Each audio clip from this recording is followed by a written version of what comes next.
Stop it. Where's the camera? It's not a K-drama. It's not a K-drama. Korean dude was like, nigga anja. He was like, what you say? He was like, nah. He was like, it's people dying down the street.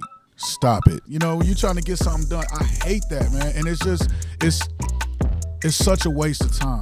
Like, stop that. You're making all of us look bad. You the reason why these taxis won't pick us up. But I'm sorry, what was the question? I started thinking about food, and they like, you got to go to Office B. I just came from Office B. If I've decided that you're going to be my girl, it's me and you, I don't got no backups. Everybody else get cut off. It's me and you. Look at one of my white friends or my Korean friends when they say, I'm the owner here, and they're like, oh, you're the owner? I'm still an African-American man at my heart, at my core, in my soul. That's what I am, and that's always who I'm going to be. You get angry at stuff that you care about. Just doing something crazy, and I'll be like, my guy, stop it.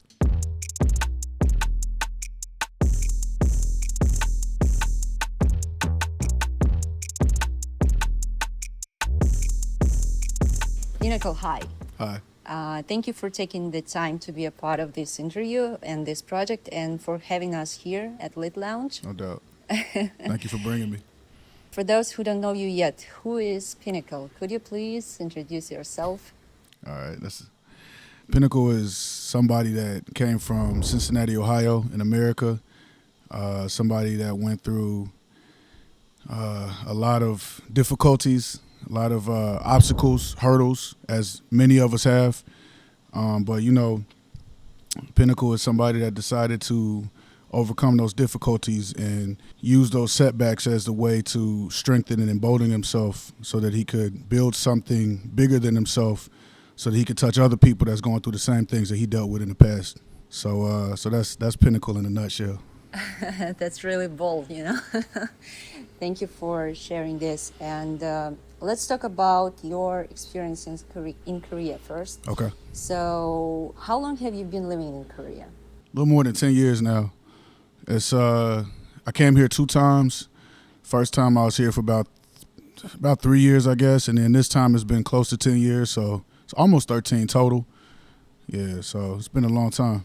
The next question is, how did you end up here? So what brought you here in the first place, like work, adventure, or just a random twist of fate? Actually, a little bit of all three, you know, to keep it 100 with you. So I first found out about the opportunity to teach English in Korea when I was in college. A friend of mine, she got recruited to come here to teach, and she told me and a bunch of our friends about it. And so when I heard the information, my first reaction was, what's Korea? Like, where is that? You know, I didn't know anything about Korea at all.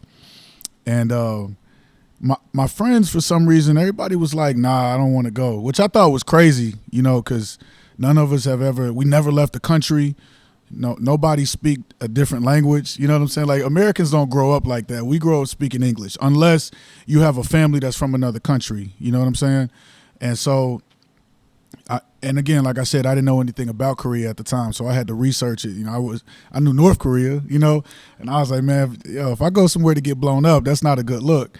But I researched Korea. I saw how safe it was. They don't allow guns over here, which was crazy to me, being American. And so I went back to everybody. I was like, hey, I think this might be something we should look into. And I decided to come. I really just wanted to come for the adventure. I was just graduating college.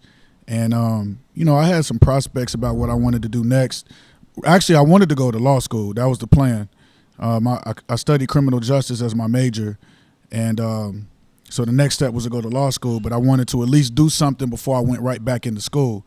So I came to Korea, and then I ended up staying. I just kept taking opportunities, and things just kept snowballing into something else. And, that's how I ended up here where I'm at right now talking to you. Thank you. So to be precise, why did you choose Korea back then? I didn't really choose Korea. It just the opportunity came up. You know, like I said, I didn't know anything about Korea. So you just caught this opportunity. I just took the opportunity.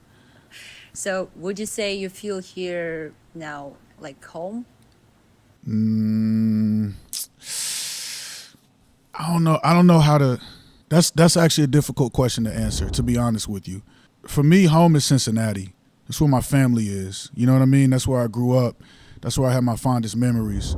And Korea is, I mean, don't get me wrong. I'm very grateful to be here, and I feel very humbled and blessed for the things that I've been able to build here. But you know, it's a very stressful country to live in. You know what I mean? And it's not home to me because it's not like there's just things that I cannot assimilate to when it comes to the culture. There's some things I love about Korea, some things I absolutely love about the culture and just about being in this country, but there's some things that I can't relate to, and I never will be able to relate to. And so there's always a barrier, you know, between, and it ain't even just about me, like between me and other Korean people. It's even like some of the foreigners that come here. People here are different. They different, and I'm not saying that that's good or bad. I'm just saying that it's a type of different that I can't relate to, and I don't feel the way I feel when I'm in Korea is not the same way I feel when I'm back home in my hometown amongst my people. You know what I'm saying? So it's, to a certain degree, it's like a second home, but it's not home. You know what I mean? Thank you for being honest with this question.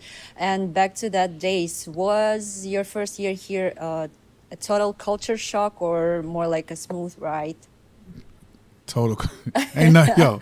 There's nothing smooth about the only thing smooth about Korea is the subway. You know what I'm saying? Like, that's it. There's nothing smooth about being out here. Everything, like the systems, the processes you have to do, there's so many steps to get simple things done. There's nothing smooth about being out here. But I will say that, again, you know, I'm not trying to criticize Korea. I'm not trying to like talk bad about it or disrespect it. I'm just giving you the real. So it's, like I said, it's a difficult country to live in, but there's a lot of benefits when it comes to being here. The healthcare is great. It's a very safe country. I mean, safe is relative. I'm a 6 foot tall black dude. Like, I'm safe out here. You know what I mean? But if I'm a woman, that definition of safe is different. You feel me? But it's more safe than most other countries you're gonna go to. You know what I'm saying? So it's a lot of benefits about being out here, but smooth is not something that I would characterize as a core component of Korea. It makes sense. So let me say that every foreigner has that one, what the hell is going on here moment in Korea. What was yours? Man, it's so many. Not everybody, maybe people will be able to relate to this, but for me as a business owner, when I got to go get something done, right? Say I got to go to the Guchang, or what's that in English? Like the district office. And they're like, okay, you got to get this paper. And I say, okay, where do I go to get this paper? And they say, you got to go to this office. And I say, all right, cool. And I go to that office and I'm like, excuse me, ma'am, I need to get this paper, right? And they'll be like, oh, you got to go to this office. And I'm like, nah, they just told me over here that I got to go to this office. And then the lady be like, nah, you got to go to this office. So I'm like, all right, so office A told me to go to office B. Now office B is telling me to go to office C. So then I go to office C and I'm like, office C, I need this paper. And they like, you got to go to office B. I just came from office B. And then I got to remember, like, you a black dude in Asia. You need to calm down. You know what I'm saying? And it's like, how come nobody knows where anything is? You know, when you're trying to get something done. I hate that, man. And it's just, it's such a waste of time. And as I get older, that phrase, time is money, becomes even more relevant to me. I don't know how much time I got left. I might die tomorrow. You know what I'm saying? I don't got time to be playing around with y'all and don't nobody know. Like, this is your job.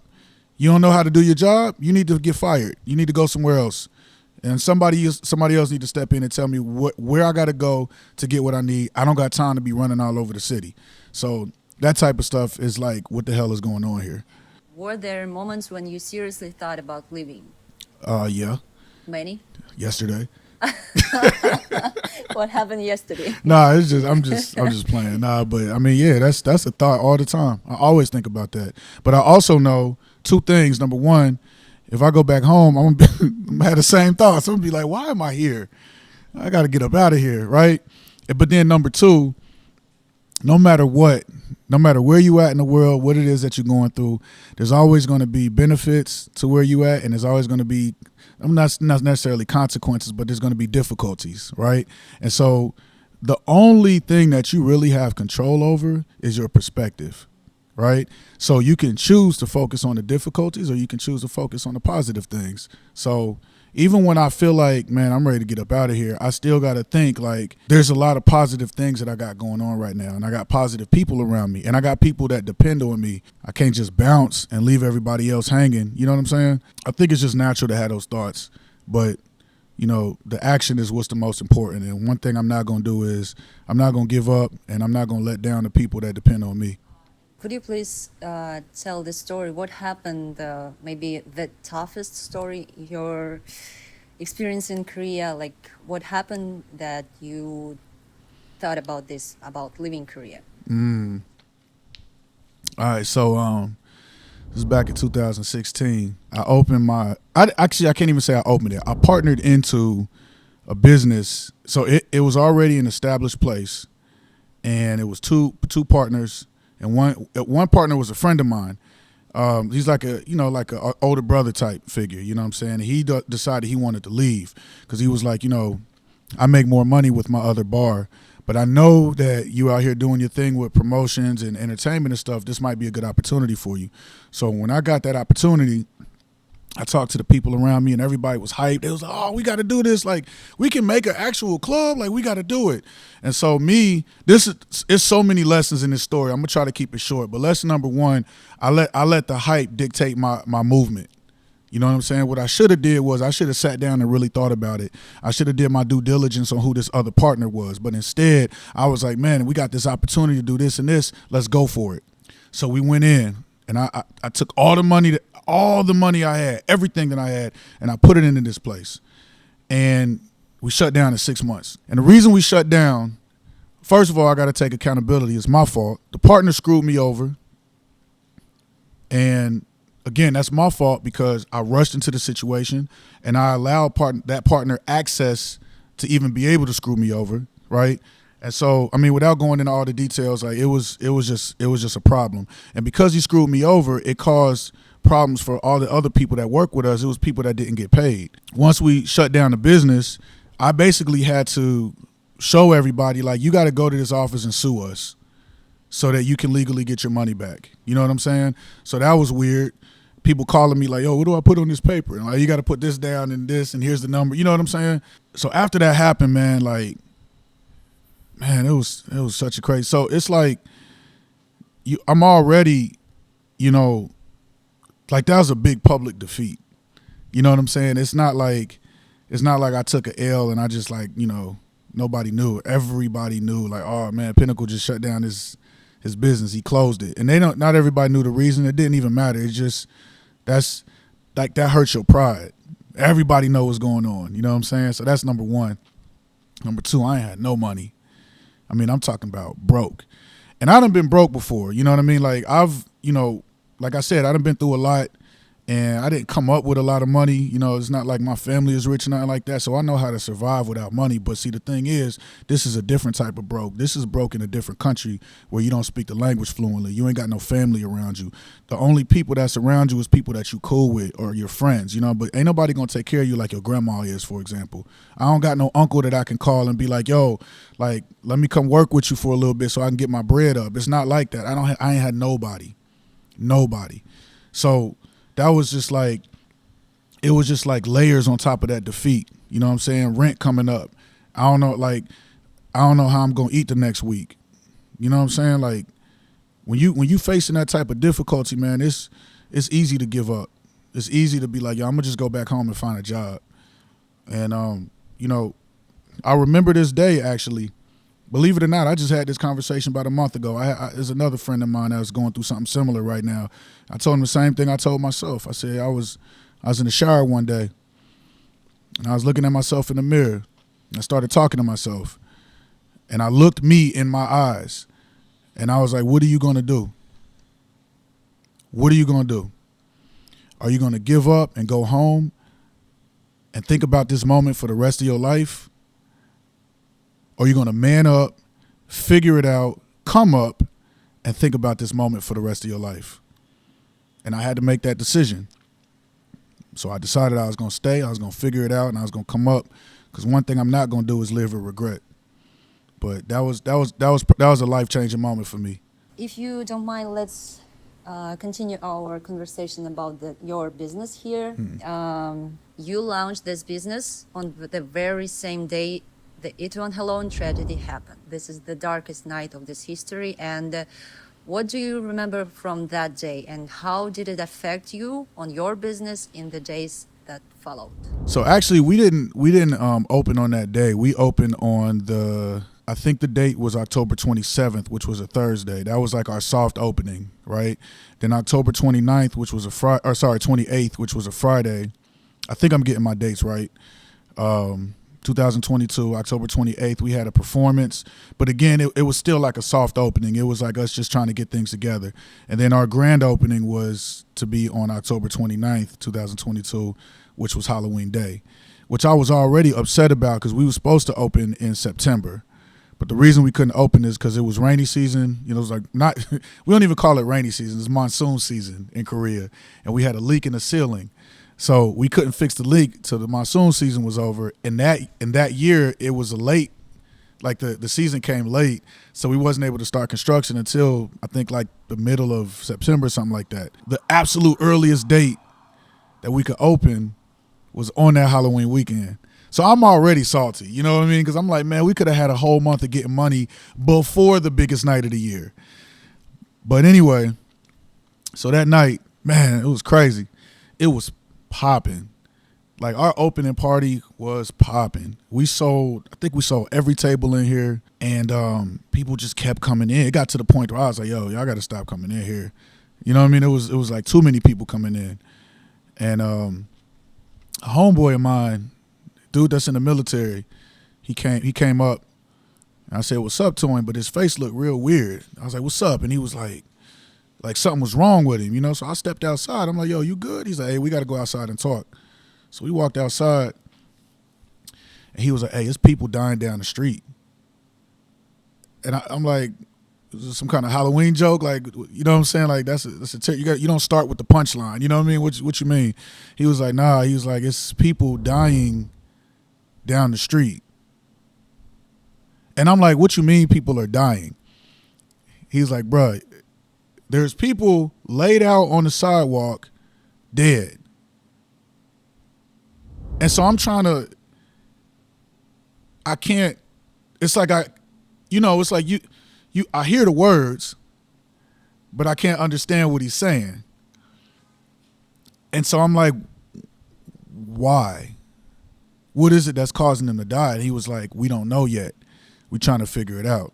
So again, he's in the military. I can't say too much about who he is or what he do, but he has access to information that a lot of people don't have access to. You follow me? So if he tell me something is going on, I'm going to believe it. So we trying to figure it out. He was like, it could be the liquor. Maybe somebody put something in the liquor. And I'm like, nah, that don't make sense because we all basically got the same distributors, you know? So if something's going on down there, then something will be going on at Lit Lounge. And we straight up here, right? So he was like, all right, well, he was like, it could be like, you know, maybe it's like something in the air, like some kind of attack from North Korea. I'm like, again, if it's in the air, it's not like the air just gonna stop right here. You know what I mean? So we like going back and forth about it, like, what could it possibly be? And we can't figure it out. So now I'm like, should I close? Should I just shut down Lit Lounge right now? So that was the next part of the conversation. What do I do? And so we started talking about it, and I'm like, I think we both decided that the safest thing to do is to let the people that are in Lit Lounge stay in Lit Lounge, because nobody, again, we didn't know what was going on. So nobody had any complications. Nobody had any loss of consciousness. No one was unresponsive. So we figured that Lit Lounge, as of right now, is a safe place. So we need to keep it like that. So I said, all right, cool. So here's what I'm going to do. So I walked back in the Lit Lounge, turn all the music off. I said, yo, everybody listen, there's a situation going on. I didn't want to scare nobody, so I didn't tell everybody exactly what was going on, but I said there's a serious situation going on down the street. If you want to leave, you can leave now. If you want to stay, you can stay. But if you stay, we are closing the doors. We're not letting nobody else in, and if you go out, you cannot come back in. But we got to keep people safe because we don't know what's going on. So that was the mandate, and everybody was like, cool. A few people left, a few people stayed. We closed the door, didn't let nobody else in for the rest of the night. The next day, people was blowing up my phone. I I got this old Korean friend of mine. He the dude that always like helps me move. You know what I mean? We became close friends. He was calling, he was blowing up my phone. He don't. My real name is Jason, right? For some reason, he'll never call me Jason. He called me Jameson, and I keep telling him like my name is Jason. You know, so he called me. He's like Jameson, Jason, 괜찮아, 괜찮아. Itaewon, 사람 죽었어, 너 괜찮아? And I was like, yeah, man, I'm good. I'm okay. Because my mom was calling me. Everybody was hitting me up that night and the next day. And nobody knew what was going on until like, I don't know, a day or two later. But, man, it was a crazy, crazy situation.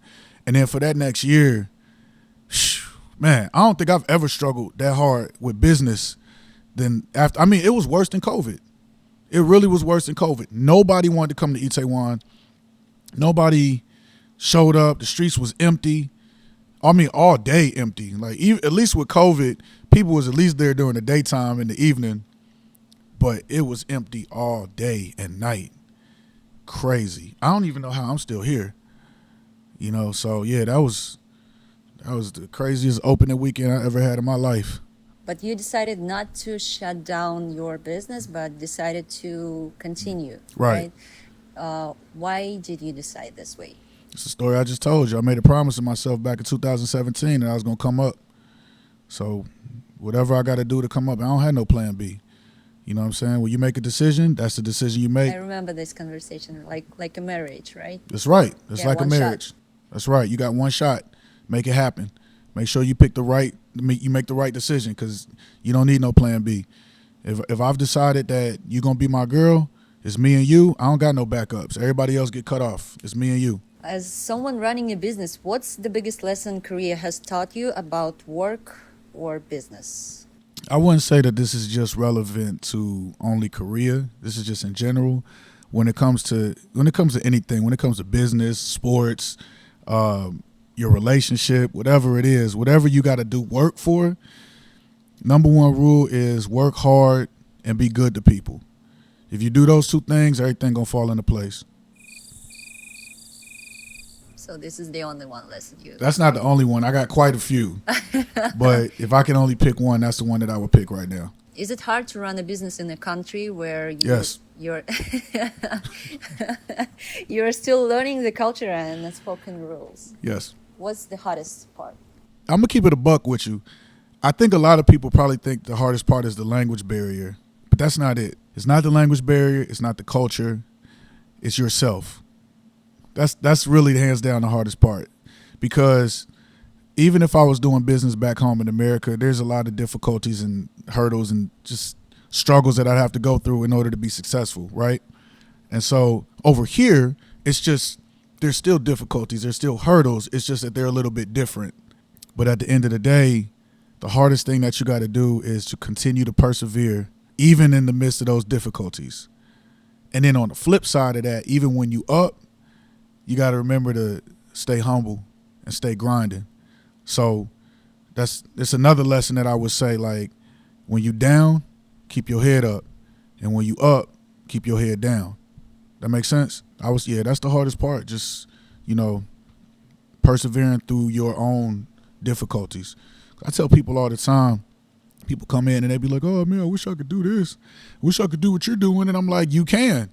You absolutely can do this. There's nothing that's different between me and you. I wasn't born with some special ability. I wasn't born with like some superpower where I could just make people do what I want them to do. Nah, it's because I dedicated myself. I work at this every day. You know what I'm saying? Like I think about something Mike Tyson said. He was like, I'm a champion because I show up every day and I do the things that I hate to do like I love doing them. And that's what you're supposed to do. That's how you separate yourself from the rest of the crowd. And I tell people that all the time. The only thing that's different between me and somebody else who was unsuccessful is that I continue to work on it. That's it. How do you find balance between adapting to local expectations and staying true to your own style? Or don't you do this? That's a great question. Everything in life is about balance. Everything is about balance. Some of my friends, they got this joke. They always say I'm Korean. They go, oh, you're Korean. And I'm like, nah, bro, I'm black. But for real, like people always make the joke because, when I'm talking to Korean people, especially when I'm talking to older people, right? Like, my body language changed. I be bowing a lot. You know what I mean? I speak the language to them, and you know, there's certain ways that you have to assimilate to the culture in order to show respect to the people that you're talking to. I can't expect them to give me respect if I don't first show them respect. You know what I mean? And that's how you show them respect, by assimilating.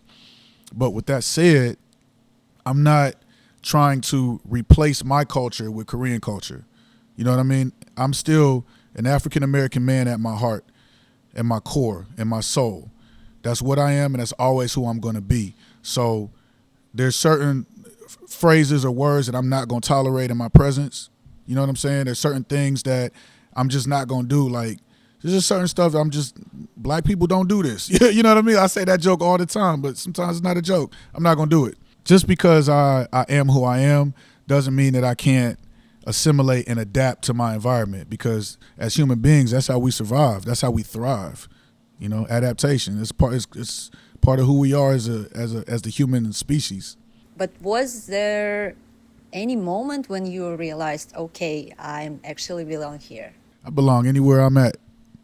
You know what I'm saying? You could put me in Antarctica. I'm gonna be kicking it with the penguins. You feel me? So, like, as soon as I step foot in Korea, I'm like, yeah, I belong here. This is Earth. You know, you feel me, right? Wherever I'm at. Jay-Z said, put me anywhere on God's green earth, I'll triple my worth. And I believe in that 100%. You could put me anywhere. You could take me from Korea right now and put me in, I don't even know, you could put me in Cambodia or Czechoslovakia or somewhere. You know what I mean? Like, I'm going to figure it out. I'm going to work it out, and I'm going to come up. But do you ever feel caught between two worlds, like your home culture and Korean culture? Caught between two worlds? Not exactly. Sometimes I do, like, I go back home. If I go home to America, sometimes I catch myself, because, you know, in Korean culture, when you hand something to somebody, you got to hand it to them like this, right? And it's, you know, it's something from the I believe the Han Dynasty, when the royals, they'd have long sleeves, so they would pull the sleeves back when they would give something to someone. So that's a cultural thing in Korea. You hand somebody like this. So I'll be in America, I go to Chick-fil-A or something, and I give them my card like this, and I'll be like, yo, stop it. You know what I mean? Like, it'd be little stuff like that. Or like, or, you know, a lot of black people like to hug. That's just our culture. We just huggy, you know what I mean? So Korean people will come in, I'll be like, what's up? And I'll be like, oh, my bad, I'm sorry. And they'll say, oh. You know, space, yeah, right. People, they want their space. So I have to remember to ask people, like, is it okay if we hug? Like, are you cool with that? And so, I mean, it's like little stuff like that. But I wouldn't say I feel caught between two worlds. It's just that I have to be conscious of some of the things that I say and do when I'm in certain environments. If you don't mind, let's rewind a bit. What was your life like for you growing up in United States? I will say this. I feel very blessed and fortunate with the way that I grew up and some of the situations I've been able to avoid, because a lot of guys that I came up with weren't so fortunate. I know a lot of people that went to jail, went to prison, that's not here with us no more. You know what I mean? I've never had to. I mean, I've had some light brushes with the law, but nothing serious. You know what I mean? Like, my background check is clean, you know. Basically, my parents divorced when I was 10. Most of my family on my mother's side was in this neighborhood called Woodlawn and Lincoln Heights. A lot of black people. My dad stayed out in this neighborhood called Forest Park. A lot of white people. So, hey, now that I think about it, I guess that's why I don't really feel caught between two worlds, because I grew up in two different worlds, you know. And the reason why I'm so comfortable living in one country and, you know, going back to my home country, I think is because I grew up like that. When I'm around and when I'm in a neighborhood full of black people and I'm going to school, you know, with a bunch of black people, things are different. The way you talk is different. The way you act is different. There's different rules. And then when you out in the suburbs with a bunch of white people, same thing. The way you talk is different. The way you act is different, and the rules are different. And in order for you to adapt and survive, you have to understand these rules. You have to understand how to talk, because you can't get things done if you don't know how to communicate with people. You know what I mean? Now, this is me, giving you a logical explanation of things that I did as a kid. I couldn't explain this to you as a child, but it's like things that you just know. As you grow up, you're like, okay, I know that I can't do that because then I'm going to have problems, but I should do this when I'm around these people in order for things to be smooth.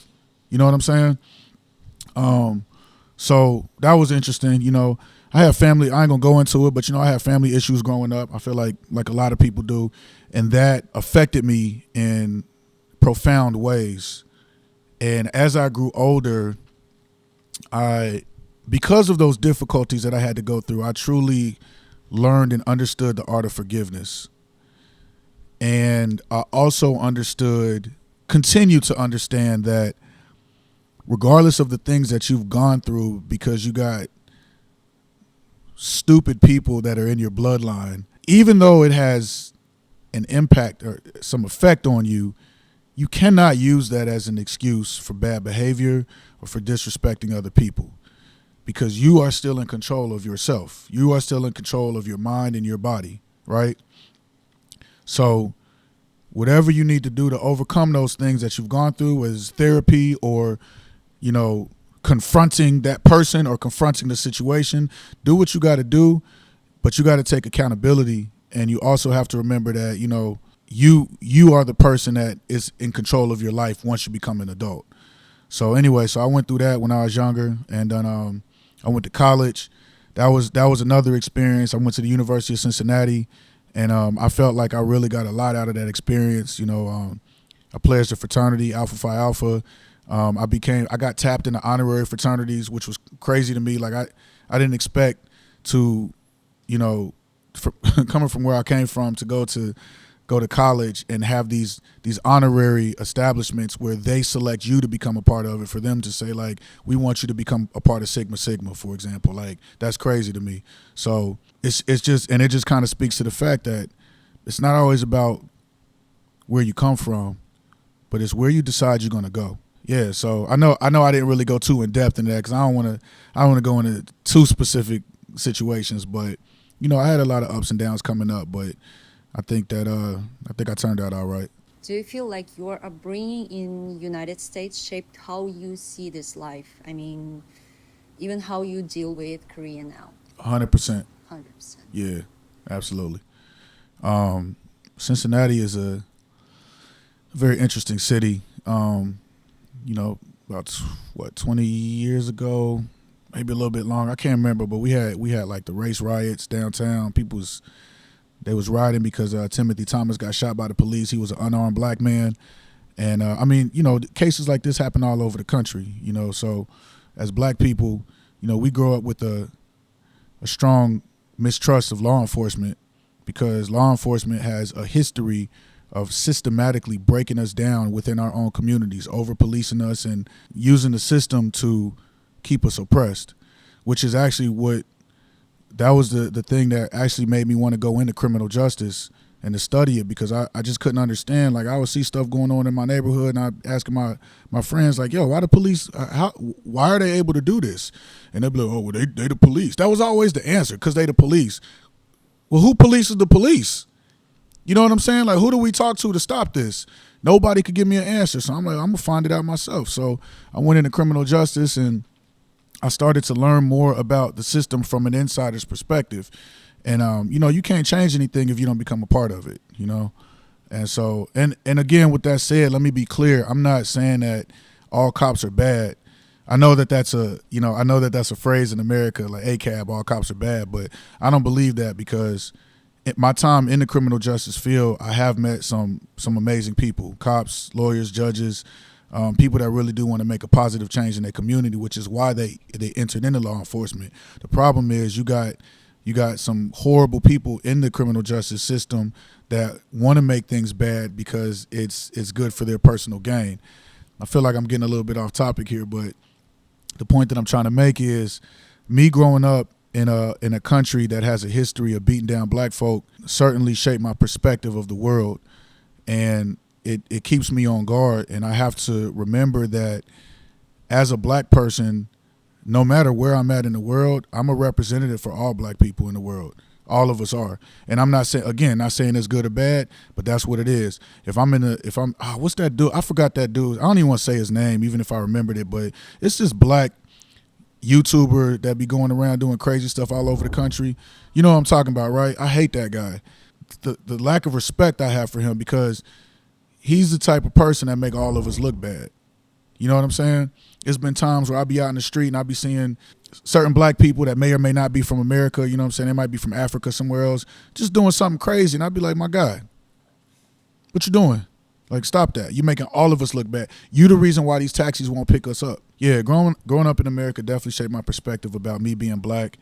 And once I got outside the country, I actually, it developed my perspective even more, because I realized like how people look at America from the outside of America and how people treat me as a black American when I'm out traveling around. You know what I mean? It's such an interesting situation. So anyway, yes, to answer your question, the answer is yes. Thank you. If you don't mind, let's continue with this sensitive question. The United States has its own complex story with when it comes to race and identity, right? So did you ever face racism or prejudice growing up, and how did it shape the way you see people today? The answer is yes. I mean, I feel like I kind of already answered that with my last question. Yeah. You know, like, people gonna be racist. It happens. And people are gonna say stupid things. But with that said, sometimes I like to use it as a opportunity to educate people. However, whatever form that education might come in, somebody got to be educated when they say or do something that's disrespectful. You know what I mean?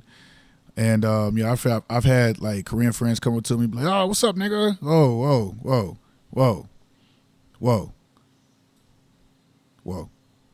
Let's have a talk, and let's make sure that this talk doesn't happen again, because next time it won't be no talking." You know what I'm saying? So, like, you got to tell people, like, I know that you like hip hop music and you be watching the movies and all that, and I know you know that word is not appropriate for you to say to me.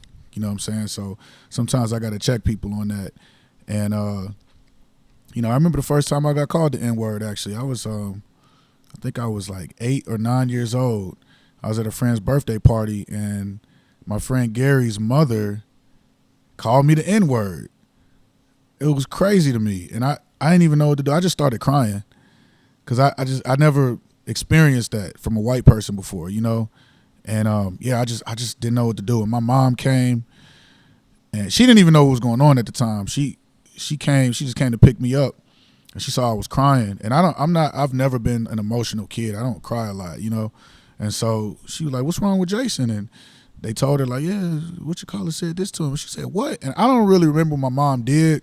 I just remember it was some commotion, and she ended up going to court, and she ended up losing in the court case, which is crazy to me. So yeah, so racism, like we already said, you know, it shaped my perspective. But again, like I said before about dealing with problems and difficulties when you come up, I can't let that be an excuse for me to lose control of myself and start going crazy and flipping over tables and all that. You know what I mean? Like, I can't do that. There's a situation.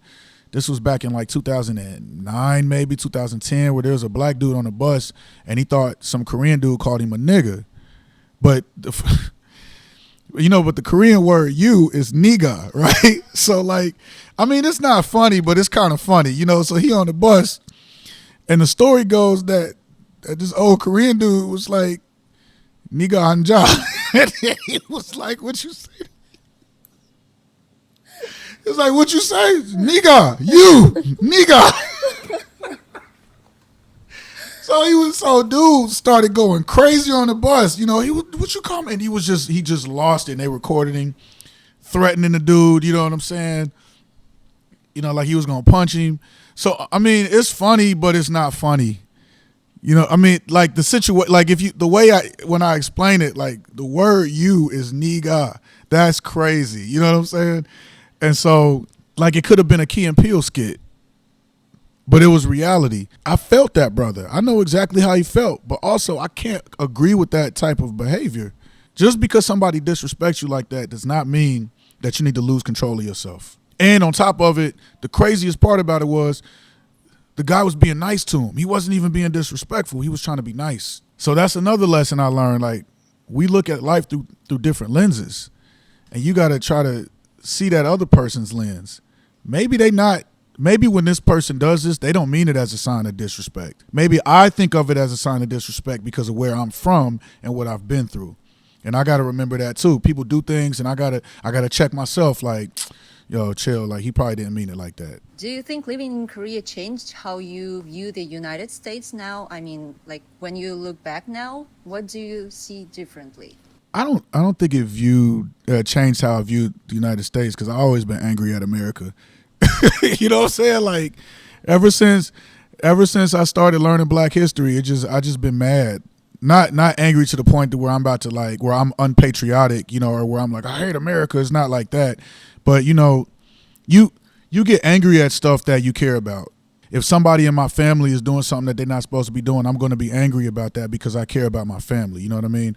So I care about America. I care about where I come from. I care about my community. And it just makes me angry that we've been disenfranchised and held back for so long for no reason. To me, America is a great country, but we're not living up to our potential, and that makes me angry.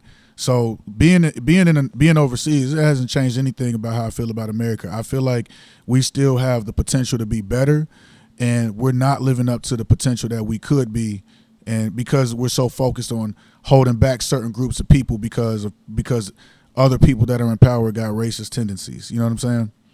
So, no, it didn't change anything. And just for contrast, what's one thing America still does better than Korea, hands down? Make guns.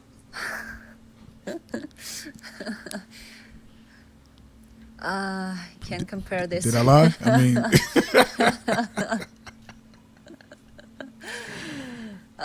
let's go back to Korean you want life. to change the subject? I want to change this subject. Okay. Deal. What's one Korean habit or mindset that you've adopted and how can't imagine living now without? A Korean habit or mindset that I've adopted that I can't live without.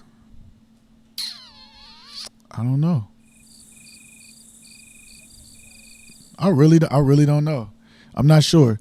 I think that I've been over here for so long that the things that I do, because I told you my friends be calling me Korean all the time. And so I think that I just say and do things and I don't even really think about it. It's just become a part of my life, especially when I interact with other Korean people. I don't think that I do something and I look at it like, oh, this is very Korean of me. I don't think like that. This is where I'm at, so this is what I do. So I can't give you like a solid answer to that question. I'm sorry.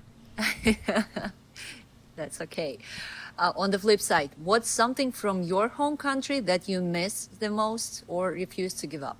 That's a good question. Man, the pizza in America is Without pineapple? without pineapple, without corn, without potato wedges. I mean, somebody probably put that on there somewhere in America, but Cincinnati pizza, chili. Man, Chicago, Detroit deep dish pizza. You know what I'm saying? Like, you can't, like, I know they try to do it out here, but you can't do it like we do it back home. You feel me? So, like, the American food is different. That's probably why we so fat, man, because the food is so good in America. But also Korean food is good, too. But I'm sorry, what was the question? I started thinking about food. My bad. Can you say the question again? Accept it. It's okay. All right. The next question is about Korean friends. What's your experience with making Korean friends here? Local Korean friends. I love making Korean friends. Nah, for real, man. Because I've met some trash people, and that's not just Korea. That's anywhere you go. I done met some great people here. Some great people that are like family to me, that I actually want to take home to my blood family and be like, this is my Korean sister. You know what I mean? Meeting Korean people was fun. And I mean, again, you're going to meet some Korean people that's like, they don't want to talk to you. They don't like you because you're different or whatever. And again, that's in any country. But when I meet Korean people that are more open to having relationships with people or that are different than them or being in situations that are not what they're used to, that it just opens up a whole new world for me and for them, And so I love meeting Korean friends, man. Like, that's probably, I would say the food is my favorite part of Korea. And then like meeting great, fun people is my second favorite part about being in Korea. And on the flip side, you have a business here in Itaewon Right. area, so you deal with many foreigners here. Hmm. So, what your thoughts about newcomers? It can be very difficult for new people when they come into this type of environment because the culture is so different. It's very unique, and they really do not like outside. That's kind of a weird statement to make because there's so much outside influence in Korean society, but they try to block as much outside influence as possible. So it's kind of a weird dynamic. As a foreign person that comes here, I see that people really deal with loneliness a lot, and sometimes on a profound level. People have a lot of negative experiences when it comes to trying to find a partner that they want to, be coupled with, or even just if they want to spend time with that person. Finding a community and finding your tribe. That's very difficult for foreigners when they come here because even other foreigners that come from different countries, they're different than you. The Koreans are different than you. So how do you find your community? How do you find your tribe when everything is so different? Yeah, it's a profound struggle when it comes to a lot of people that come here, which is part of the reason why I even built this type of business, because I want people to come here and find community. I want people to come, and I know that we sell alcohol and everything, but this isn't like a club. It's not a place for people to come and just get smashed and, get carried outside and be, laying on the street. That's actually, even if we see people doing too much, we cut them off. If you're starting to get drunk and you can't say your words correctly, you're done. You're cut off. Here's some water. We want people to come here to find community. We want people to come here for the events that we have, the comedy shows, the performances, the music events. Like, our DJs here are fire. We want people to come and enjoy the vibe and to experience a positive nightlife situation where they're not going to get in no fights. They're not going to have, women not going to be sexually harassed. You know what I'm saying? We're not going to discriminate against you at the door because you too old or you too fat, or, you know what I mean? Like, how all that stuff going out here. Like, we don't do none of that discrimination stuff. Like, it doesn't matter who you are, where you from. As long as you ain't coming in here with that craziness, you can come and stay and be a part of the community. But with that said, if you are coming in here with that craziness, you got to get up out of here. Do you think Koreans' perception of foreigners has changed in recent years or not? That's a good question, because I feel like the perception goes back and forth. Sometimes society really hates foreigners and sometimes they love it. It goes both ways. I've encountered situations where people just automatically don't like me because, I'm foreign or because I'm black. And then I've encountered situations where people are like, there's a black guy here, they get real excited about it. I'm like, all right, cool, so so I think it's always going to be that. It's going to be positive and negative. You're going to have both sides. I wouldn't say that the public opinion is leaning Flexible. Yeah, it's flexible. Have you ever had a cultural shock moment that made you laugh or even cry? Yeah, dudes be holding hands out here. Hey, this is Ajashi. So Ajashi, for those that don't know, is like an older Korean man. I guess Ajashi is like, maybe mid-40s and higher, I guess. I don't know. Anyway, this guy is at the time, he was probably in his mid-50s or something, right? So we was hanging out in Itaewon, and he speaks zero English. And then he yells at me because I talk to him in Korean. He'd be like, no, Englishy. And I'd be like, but you don't understand what I'm saying. He'd be like, you speak Englishy. I'd be like, all right, man, whatever. So one day we was walking across the street. He grabbed my hand and pulled me across, and I'm just like, "Yo, what are you doing? What are you doing?" I ain't want to be rude or disrespectful and pull my hand away. This is what I was talking about earlier about people see things through different lenses, right? So I can't always live by my standard of things. I have to kind of look at it from their perspective. So I was like, man, if I pull my hand away, that's probably gonna seem rude. So I just let him lead me across the street. I would that'd be crazy to see that on camera, like some old Korean guy pulling me across the street. You know what I mean? That was crazy, but that was something that definitely made me laugh. I was like, this is wild. They just be holding hands out here. Okay. What's one stereotype about Korea that you found completely wrong after moving here? again, I didn't really know nothing about Korea before I came here. Oh, you know what? People always talk about they eat dogs. Oh, that's not actually no, that's true. That's true. But they did ban Boshingtong places like the dog restaurants. They did ban that, but eating dog was a part of the culture. But also, you got to look at the historical perspective of it. That so I guess that's probably not the best answer to give you. Something that I heard about Korea that's not true. I don't know, man. I didn't like I said, I didn't know much about Korea before I came here. So, But in your experience, how welcoming is Korea toward foreigners? face level is welcoming. Like when you come as a tourist, it's they're all like, "Oh, welcome to Korea. Thank you for coming." Like the Koreans are really really good at like giving service and making people feel welcome because they want people to look at Korea in a positive way. But then when you get beyond that veil, when you get beyond the surface, especially when you live here rather than just visiting, then you'll see that it is not very welcoming at all. Like I remember it's not even one time, it's been multiple times. I'll be riding with my budong-san and my real estate agent in the car, and she'll be talking to the landlady or the landowner or whatever if I'm trying to find a new place, and she'll be like, "Yeah, he's an American black guy. He does this and this." I'm like, "Yo, hold up, man. Like, I understand you. What you telling them all this information for?" And she'll say, "Oh, they just want to know, who's looking at the place." And I was like, "All right, I guess." Now, to my knowledge, I've never experienced this, but I've heard of so many situations with my non-Korean friends where people will be like, "Oh, this is you're a black person. No, we can't rent to you. Oh, you're white from Europe. Nah, I can't rent to you. No." So, they'll discriminate against you if you're not, what they perceive to be a good person. And I mean, I got a million examples of this, and I'm sure like you can look in comments on YouTube or Instagram or whatever. Everybody got examples of how they've been discriminated against, white people and black people and brown people and other Asian people. It's everybody get it out here.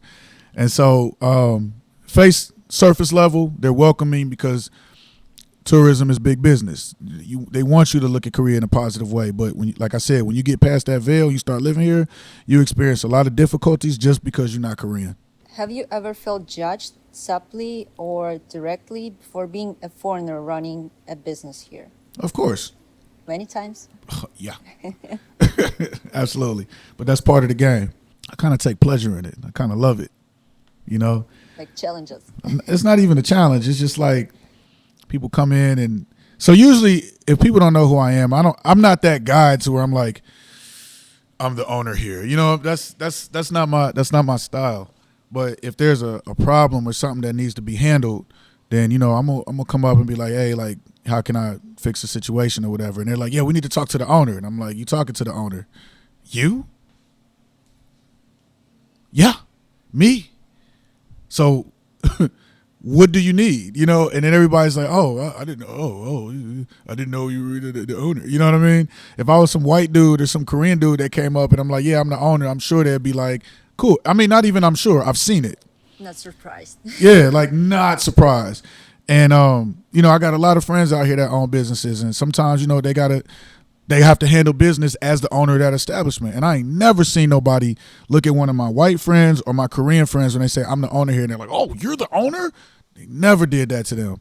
But I get it all the time in my place of business, which is crazy. But yeah, but it's cool because I kind of like it. I'm like, yeah, it's me. That's right. Don't forget.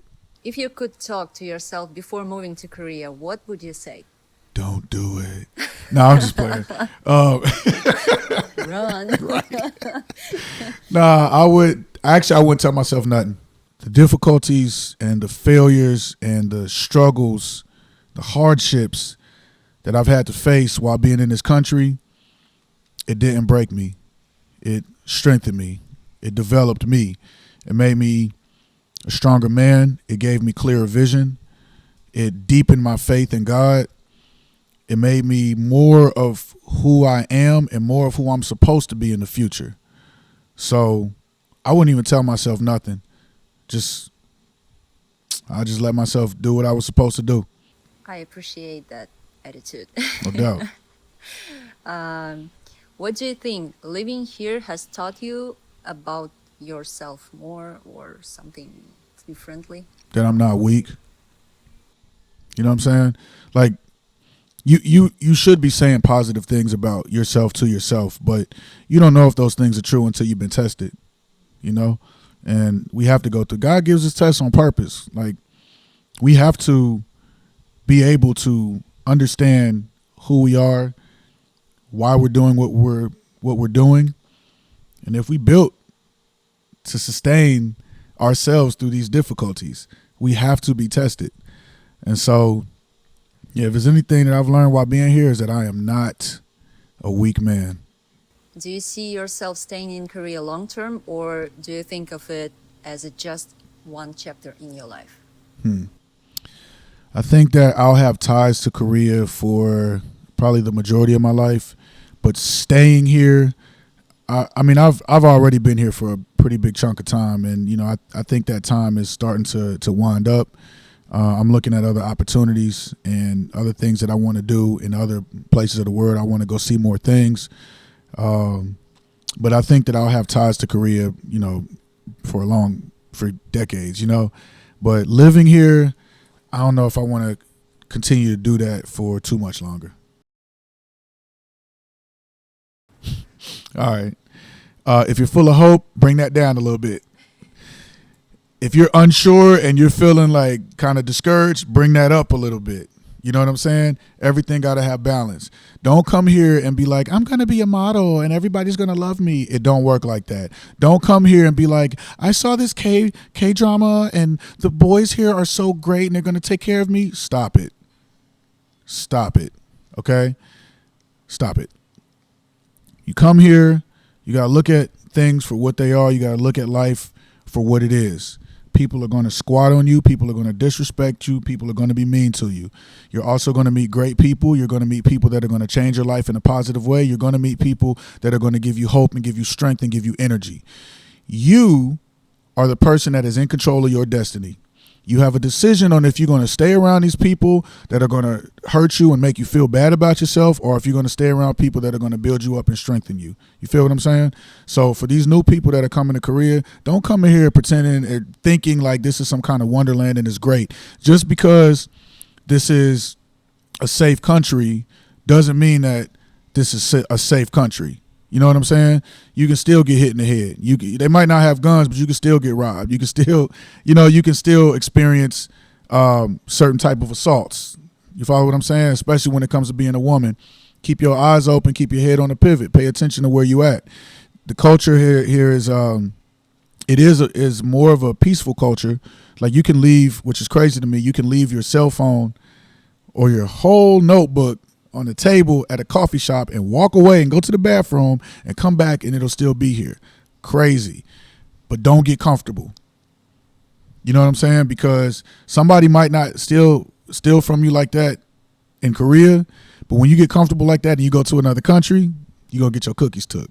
You feel me? So come here with realistic expectations. Don't think that this is some kind of wonderland and everything going to be just peaches and ice cream. That actually sounds pretty good. You want to go for some ice cream after this? But yeah, just come here and be realistic. You got to work hard if you want to do something, if you want to achieve something, if you aspire to greatness, if you want to elevate yourself, you got to work. This ain't. People come here like it's a fairy tale. It's not a fairy tale. It is not a K-drama. Stop thinking that, people. Where's the camera? It's not a K-drama. It's not a K-drama. All right. That was the last question, and I want to say my huge thanks to you because you took your time for our project, for this interesting conversation, and we have a present for you.